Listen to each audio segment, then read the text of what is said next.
자, 2026 북중미 월드컵 F조 첫 번째 경기 네덜란드하고 일본의 경기가 있었습니다. 경기 어떻게 보셨나요? 일단 좀 지루한 감은 있었죠. 네덜란드가 음, 템포를 계속 늦추면서 음, 경기를 지배하려고 노력을 했고 그 가운데 네덜란드가 달아나는 골을 계속 넣었으니까요. 1대 0을 만들기도 하고 2대 1을 만들기도 음, 하고 그래서 네덜란드가 승기를 확실히 잡았다는 느낌이 들었는데 막판 한 15분 동안 수비 라인이 흔들리는 모습이 있었어요. 네, 그러다 보니까 일본 같은 경우에는 1대 2에서 음. 골이 필요했고 선수 교체를 통해서 에너지 레벨을 높이고 적극성을 띠면서 결국은 2대 1을 만들면서 마무리가 됐습니다. 저는 일단 이 경기의 경기 결과는 두 팀한테 공평한 것 같아요. 공평한 음. 경기 결과가 나온 것 같고 네덜란드가 전반적으로 이 경기에 임하는 경기 전략 자체는 잘 가져온 것 같긴 한데 결국 일본이 잘할 수 있는 강점들을 좀 발생하지 못하도록 만들어서 그거 자체는 잘한 것 같긴 한데 그게 후반까지 경기 끝까지 어떻게 되게 좀 차곡차곡 디테일한 그런 것들까지는 나오지 못했던 것 같습니다. 음. 생각해보면 전반전은 결국 이제 우리가 모두 전반전 좀 재미없는 경기가 되긴 했지만 그건 사실 네덜란드가 굉장히 의도한 대로 일본이 잘할 수 있는 것들 뭐 빠른 트랜지션이라든가 아니면 사이드 쪽에서의 이제 돌파력 강점들 이런 것들이 발생하지 못하도록 의도적으로 템포 늦추고 공은 우리가 오래 갖고 있고 그리고 뭐 셋피스나 이런 거 딸깍 되면 좋고 아니면 말고 뭐 약간 이런 느낌이어서 그런 것들을 상당히 잘 준비해서 왔는데 근데 저는 첫 번째 골도 어쨌든 네덜란드가 먼저 넣고 두 번째 골도 네덜란드가 더 먼저 넣어서 계속 앞서 나가는 상황을 만들었는데 그 이후에 그럼 우리가 앞서 나갔을 때는 어떻게 해야 하는가가 좀 부족했던 것 같아요. 네. 제가 봤을 땐 음, 네덜란드가 후반 막판에 이 정도로 흔들리면은 제 생각에는 지금 전술 자체가 무용지물이 될 수도 있어요. 음, 결국 버틸 수 있는 힘이 있기 때문에 음, 버티겠다는 그 전제하에 이런 전술을 쓰고 있는 거거든요. 근데 버티지 못한다면 이야기가 다르고 이 이유 중에 하나는 쿠만 감독이 선수 교체에 대해서 생각을 해야 될 것 같아요.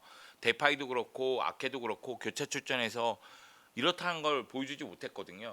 지금 의문인 건 그 코프메이너스를 이제 투입을 했는데 그 레인더스를 빼고 이제 코프메이너스 투입을 했거든요. 자 일단 이 경기 내에서 그 레인더스는 사실 그렇게 존재감이 보이진 않았어요. 아 네. 존재감이 그냥 데드볼 있었죠. 처리하는 거죠. 그러니까 세피스 할 때 왜 킥을 저거밖에 못 차지 하는 음. 그런 느낌으로 존재감이 있었습니다. 근데 그거를 제외하면 필드 내에서 오픈 플레이 상황에서는 뭐 이렇다 할 상황들이 장면을 만들지 못했는데 코프메이너스가 들어가고 나서도 비슷했거든요.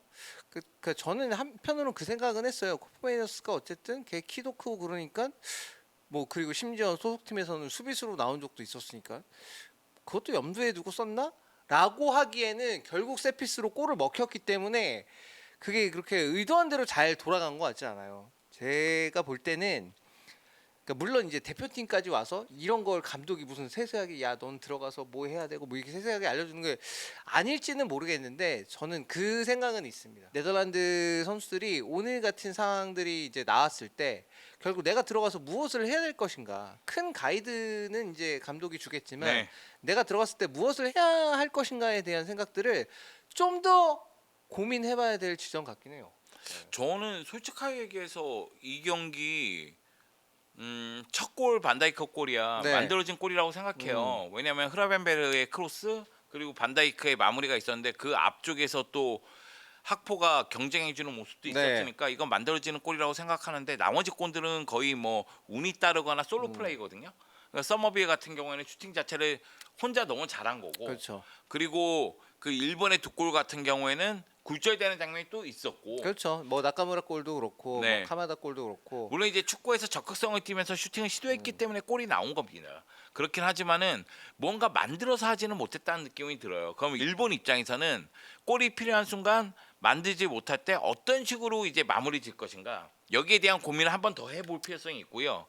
그리고 네덜란드 입장에서는 상대가 운이 따랐다 할지라도 두 골을 넣었단 말이에요. 네. 그러면은 여기서 어떻게 경쟁력을 가져가면서 안정감을 또 높일 음. 것인가 이거에 대해서 생각을 해야죠. 그래서 얘기했다시피 뭐 선수 교체에 대해서 선수 개개인에게 자신이 해야 되는 임무에 대해서 숙지를 하면서 그 역할을 해줄 필요성도 있지만은 전체적으로 안정감이 떨어졌을 때 감독이 해야 되는 부분도 생각을 다시 음. 해야 될 것 같아요. 지금 플랜 A는 나름대로 안정감이 있었단 말이에요. 근데 선수 교체하면서 안정감이 점점 떨어졌다면 과연 선수 교체를 이 타이밍에 이 선수들로 가져가는 게 맞는가? 이런 고민도 한번 해볼 필요성이 있는 거죠. 그 약간 교체하는 서순에 대한 것도 문제가 될 수 있고, 그리고 일본 얘기를 해보면 일본은 그건 있습니다. 그러니까 이제는 일본이 센 팀이라는 걸 다들 알아서 일본이 원하는 경기 흐름이 오늘 경기도 결국에는 거의 안 나왔다고 봐야 돼요. 그러니까 이랬을 때 우리가 그러면 어떤 방식으로 득점을 만들어내고 어떤 방식으로 경기를 좀 주도할 수 있을까? 오늘 경기 물론 네덜란드가 상대적으로 강팀이다. 뭐 다른 팀들에 비해서 그렇게 생각할 수도 있겠지만 결국 목표가 진짜 1차 목표 8강 그다음이 우승이라면 그렇다면 이게 결국 그런 토너먼트 단계에서 만나는 팀들은 이 정도 레벨은 다 보여줄 거란 말이에요. 네. 그랬을 때는 결국 본인들이 생각하고 의도하는 그 경기 흐름대로 만들기 위한 것들이 좀 나와줘야 될 것 같은데 그런 면에서는 아쉬움이 있습니다. 저는 네덜란드는 지금 같은 방식으로 뭐 스웨덴이든 튀니지를 상대해서도 힘을 발휘할 것 같아요. 근데 일본 같은 경우에는 흐름상으로는 네덜란드보다는 더 좋겠죠. 왜냐하면 지는 경기를 무승부로 만들어냈으니까. 근데 일본은 문제가 되는 게 상대가 이런 식으로 나오면 앞으로 힘이 더 떨어질 가능성이 있어요. 왜냐하면 이 경기 쿠보가 지금 무릎 잡고 나갔거든요. 그럼 미토마가 없기 때문에 공격을 전개하는 데 있어서 어려움이 있고, 하물며 뭐 티니지 같은 경우에는 라인 내려서 밀집 수비할 텐데 그때 뚜르키에는 가장 좋은 카드가 미토마인데 미토마가 부상으로 차출이 안 됐단 말이에요. 그럼 그 다음 카드는 쿠보인데 쿠보가 이 경기 부상이라면 그러면은 공격 전개에 있어서 더 어려움을 겪을 가능성이 있죠.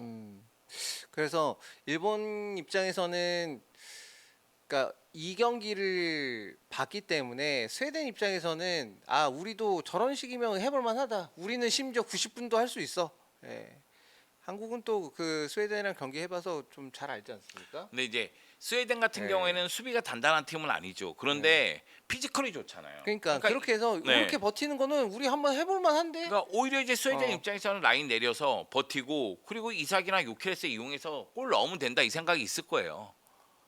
그래서 일본도 네덜란드도 그러니까 첫 경기에서 저는 뭐 승점 1점씩 나는 거 공평한 결과긴 한데 이들이 이번 월드컵 대회에서 전망이 밝은가?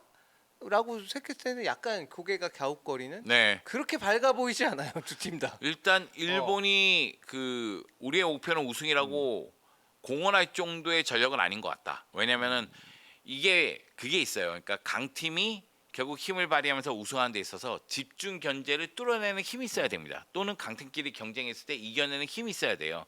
근데 일본은 사실 그 전까지는 다 코스였단 말이에요. 그렇죠. 근데 이제는 모든 팀들이 얘네 강팀이네? 그러면 얘네 견제하기 시작해요. 그렇죠. 그럼 얘네를 만났을 때 전술이 달라집니다.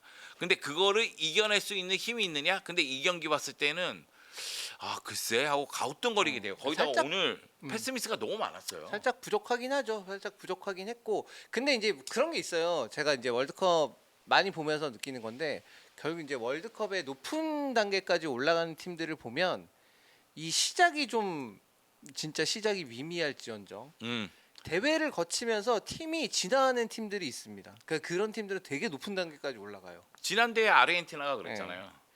그러니까 아르헨티나 진짜 개 못했거든요. 못하는데 이겨 나가면서 흐름 타고 결승 가는 경우 네. 있잖아요. 그러니까 94 미국 월드컵에서도 이탈리아가 그랬잖아요. 그렇죠. 예. 경기력은 안 좋았는데 바조가 미치면서 결승까지 갔던. 결국 어떻게든 간에 살아남으면 그러니까 이게 그게 강팀이기도 해요. 어떻게든 간에 살아남으면 그 토너먼트 단계 그런데 가면 갈수록 이 팀이 계속 점점 자라서 진짜 괴물이 돼 버리는 약간 그런 게 있는데 그런 것들이 이 두 팀에게도 나올 수 있다면 좋겠다라는 네. 생각도 같이 드는. 다만 그런 모습이 네, 그런 나올 모습입니다. 때는 감독이 이것도 해보고 저것도 해보고 할 때 나오죠. 근데 고집 부리는 감독 밑에서는 그런 게 안 나오는 경우가 되게 있으니까. 쿠만 감독님 싫어하시나요? 좋아합니다. 네. 좋아요. 그러니까 이번에 교체에서 문제가 있었기 때문에 네. 다음 경기에서는 교체 카드를 더 현명하게 쓰지 않을까 네. 그런 생각이 듭니다. 네. 바르셀로나 레전드인데요. 예. 네, 챔피언스리그 그러면 득점왕 선수를 출신인데요. 좋아하는 거잖아요. 누구요? 쿠만 선수 쿠만을 좋아하는 거잖아요, 그거는. 쿠만을 좋아한다고 했잖아요, 제가. 아, 네. 그러니까 선수 감독 쿠만을 좋아하진 않아요. 아예 네, 쿠만을 좋아하는 예. 겁니다. 네. 사실 일본에서 뽑아야 되지 않을까요? 그러면 제 생각엔 동점골롱 카마다 다이치라든가 아니면 골키퍼인 뭐 스즈키 자이온이라든가 자이온. 네, 둘 중에 한 명 뽑아야 되지 않을까 그런 생각은 들거든요. 그런데 솔직하게 얘기해서 마땅히 뽑을 선수는 없어요. 그렇게 그래 보이긴 해요, 네. 사실. 아니 이 경기의 MVP는 이 경기를 새벽 5시부터 아침 7시까지 보신 우리와 당신들입니다. 아 그래도 그 후반전은 재밌었으니까 후반전에만 4골 들어갔으니까 후반전은 재밌었으니까 후반전은 그래도 뭐 괜찮지 않나? 약간 이런 생각이 들긴 그래 들어요. 가마다 나이치 해야죠 네. 뭐 그럼. 카마다. 카마다가 이제 마지막에 동점골 넣었죠. 네. 아 워스트 존 그 엉덩이 반칙을 한 데파이를 뽑고 싶네요. 네. 뭐 특별히 뭐 기억나는 장면이 없거든요. 데파이는 이제 들어가서 뭐 딱히 한 게 없는 것 같아 진짜. 네. 아 그냥 그 파울로 카드 받은 거 아니면은 그 흐름이 완전히 넘어가면서 동점골 터질 때까지 이거에 대해서 제대로 대처를 못한 쿠만 감독을 뽑거나 아 쿠만 감독 워스트요? 네. 예. 인간 쿠만을 좋아합니다. 쿠만 감독은 좀 아쉽긴 해요. 아쉽긴 해. 이거는 잡을 수 있는 경기인데 못 잡은 거라 좀 많이 아쉽긴 합니다. 그러니까 몇 가지만 조금 더 세심하게 좀 봤으면 아마 지켜낼 수 있을 것 같은데 한편으로는 제가 왜 네덜란드 느낌이 뭐였냐면 그 일본이 어쨌든 간에 계속해서 공 잡고 공세를 펼칠 때 2대1로 지고 있는 상황에서 일본이 공세를 펼칠 때 보면 이미 그때부터 네덜란드 수비가 전반 같지는 않았어요. 많이 네. 형태도 무너져 있었고 그다음에 자꾸 이제 공 잡은 선수 쪽으로 끌려나가는 경향성이 있었는데 그걸 누군가는 잡아줬어야 되거든요. 그거를 누군가 잡아줬어야 되는데 그걸 결국 못 잡았기 때문에 좀 어이없게 세피스가 나왔고 그 전에 패스가 그냥 통으로 그냥 쭉 통과해서 들어가는 그 패스가 나왔기 때문에 그 세피스가 동점골 내준 그 세피스가 나온 건데 그 코너킥 나온 과정을 생각하면 그렇게 공간이 나면 안 되고 그 패스가 그렇게 통과가 되면 안 되는 거여서 그걸 잡아줄 필요가 있었는데 그걸 못 잡았기 때문에 그런 찬스가 나온 거거든요. 근데 이런 경기는 한번 생각해 봐야 돼요. 감독 입장에서는 하이드레이션 브레이크가 있기 때문에 작전 타임 시간이 있어요. 그리고 그 작전 타임 이후에 선수 교체 카드를 5장 쓸 수 있잖아요. 뭐 그거를 제외하더라도 네. 그럼 교체 카드 한 장 한 장 쓸 때마다 선수를 통해서 변화를 계속 줄 수 있단 얘기할 말이에요. 수 있죠. 그러면은 감독이 할 수 있는 그 여건이 더 많아진 거예요, 예전보다. 그럼에도 불구하고 제대로 대처를 못했다면 이런 부분에 대해서는 비판이 가능한 거죠. 좀 아쉽죠. 왜냐면 아케 넣었을 때도 그 교정할 수 있는 기회가 있었는데 교정하지 못해서 네. 그런 면에서는 뭐 일본이 나쁘지 않았다. 아, 일본이 네. 좋아할 만하다. 이토 주냐 넣은 것도 괜찮았다. 나 괜찮았어요. 그리고 그쪽 부분에서 이제 찬스가 네. 나온 셈이니까. 예. 자 오늘 어쨌든 간에 네덜란드와 일본 경기 전반은 좀 노잼이었다면 후반은 그래도 꿀잼이었다. 그래요? 난 후반도 네. 난 별로여서. 후반도 괜찮았어요. 저는 아니, 일단 내 골이 4개가 나왔으면 괜찮았어. 그래 네. 내 골 나왔으면 괜찮은 건데 개인적으로는 네. 뭔가 만들어가고 아기자기하고 이런 걸 원했는데. 그러니까 이게 약간 그런 거 있어요. 그러니까 이 두 팀의 네임밸류의 그 어떤 네임밸류에 합당한 만큼의 퀄리티가 있는 경기는 아니었는데. 그래 맞아. 근데 우리가 그런 건 있어요. 우리가 뭐 월드컵 뭐 하루 이틀 봅니까? 지금 네. 48개국이 경기를 치르면서 네. 제가 느끼는 건 퀄리티가 많이 떨어져 있어요. 그 조별리그에서 예전 월드컵스러운 경기가 그렇게 눈에 띄진 않습니다.